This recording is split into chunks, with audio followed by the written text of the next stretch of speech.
ಕ್ರಿಸ್ತನಲ್ಲಿ ಪ್ರೀತಿಯುಳ್ಳ ದೇವಜನರೇ, ನಿಮ್ಮೆಲ್ಲರನ್ನ ಈ ಬೆಳಗಿನ ಜಾವದಲ್ಲಿ ತುಂಬ ಹೃದಯದಿಂದ ವಂದಿಸುವನಾಗಿದ್ದೇನೆ. ನಾವು ಅತ್ಯಧಿಕವಾದಂಥ ದೇವರು ಕೊಡುವ ಮಹಿಮೆಯ ಆಶೀರ್ವಾದಗಳನ್ನು ನೋಡ್ತಾ ಇದ್ದೇವೆ. ಪ್ರಾಮುಖ್ಯವಾದ ಒಂದು ವಿಷಯ ಅದು ಕ್ಷಮೆ ಎನ್ನುವಂಥ ಒಂದು ಆಶೀರ್ವಾದ ಬಹಳ ಪ್ರಾಮುಖ್ಯ. ಎಷ್ಟೋ ದೇವ್ರ ಮಕ್ಕಳಲ್ಲಿ ಈ ಕ್ಷಮಿಸಲ್ಪಟ್ಟ ಅನುಭವ ಇಲ್ಲದೆ ಇರುವುದರಿಂದ ಅನೇಕ ಜನರನ್ನ ಕ್ಷಮಿಸುವುದಕ್ಕೆ ಅವ್ರ ಕಡೆ ಆಗದೇ ಇರುವುದನ್ನು ನಾವು ನೋಡ್ಕೊಳ್ತೇವೆ. ಮೊಟ್ಟ ಮೊದಲನೇದಾಗಿ ನಾನು ಕ್ಷಮಿಸಲ್ಪಟ್ಟಿದ್ದೇನೆ, ಯೇಸುವಿನ ರಕ್ತದ ಮೂಲಕವಾಗಿ ನನಗೆ ಸಂಪೂರ್ಣವಾದ ಬಿಡುಗಡೆಯಾಗಿದೆ ಎಂಬ ತಿಳುವಳಿಕೆ ಅತಿ ಅಗತ್ಯವಾಗಿರುವಂಥದ್ದು.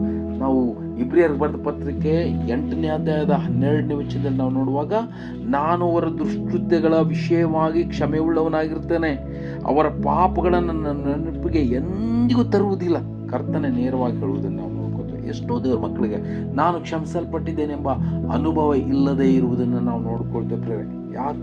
ಯಾಕಂದ್ರೆ ಅನೇಕ ಜನರು ದೇವರ ಕಡೆಗೆ ಮಾನಸಾಂತರಗೊಂಡು ಹೋಗುವುದೇ ಇಲ್ಲ. ಮಾನಸಾಂತರಗೊಂಡು ಅವರು ಹೋಗದೇ ಇರುವುದರಿಂದ ಅಲ್ಲಿ ಅವರಿಗೆ ಕ್ಷಮಿಸಲ್ಪಟ್ಟ ಅನುಭವ ಇಲ್ಲ ಪ್ರಿಯರೇ.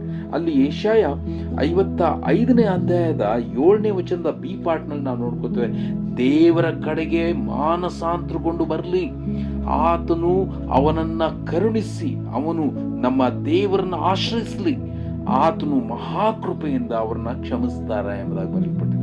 ಮಹಾಕೃಪೆಯ ಕ್ಷಮೆಯ ಅನುಭವ ನಮ್ಮ ಕಡೆ ಯಾವಾಗ ಆಗ್ತದೋ ಆವಾಗ ನಾವು ಅನೇಕ ಜನರನ್ನ ಕ್ಷಮಿಸ್ತೇವೆ.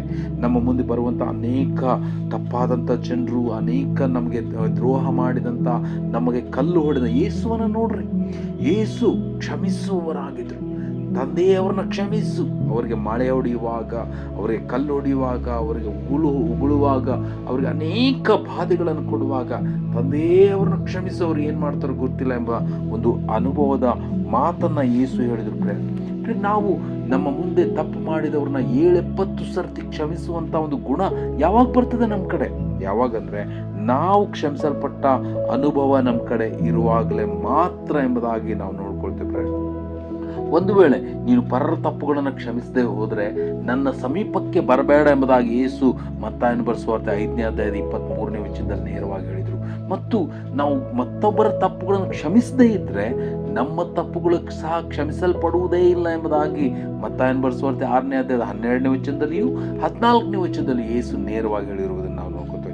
ಈ ಕಾರಣ ಕ್ಷಮೆಯ ಅನುಭವವನ್ನು ಹೊಂದಿಕೊಂಡವರಾಗಿ ಅನೇಕ ಜನರನ್ನ ಕ್ಷಮಿಸುವಂತ ಧಾರಾಳ ಹೃದಯವನ್ನು ಹೊಂದಿಕೊಂಡವರಾಗಿ ಆ ಆತ್ಮಿಕ ಆಶೀರ್ವಾದ ಸಮೃದ್ಧಿಯಲ್ಲಿ ನಡೆಯುವುದಕ್ಕೆ ನಮ್ಮನ್ನು ಕರ್ತನ ಮುಂದೆ ಒಪ್ಪಿಸಿಕೊಳ್ಳೋಣ. ಆ ರೀತಿಯಲ್ಲಿ ಆಗುವಂತ ಕರ್ತ ನಿಮ್ಮನ್ನು ಆಶೀರ್ವದಿಸಲಿ. Thank you.